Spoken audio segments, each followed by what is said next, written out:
जयशंकर. अक्कलकोट निवासी स्वामी समर्थ यांना शंकर महाराज आपले गुरु मानत असत.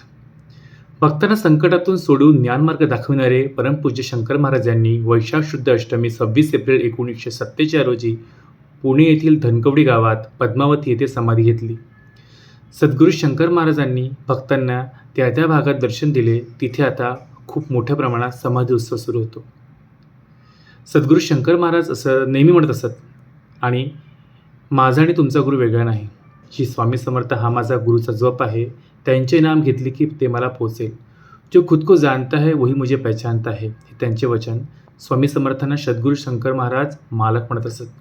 म्हणजे स्वामींना स्वतः आपले शंकर महाराज मालक म्हणत असतात, आणि आपण त्यांनासुद्धा मालक म्हणतो.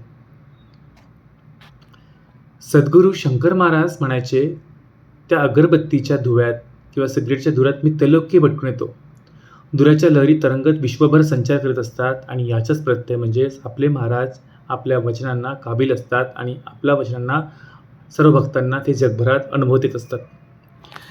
अक्कलकोट स्वामी समर्थ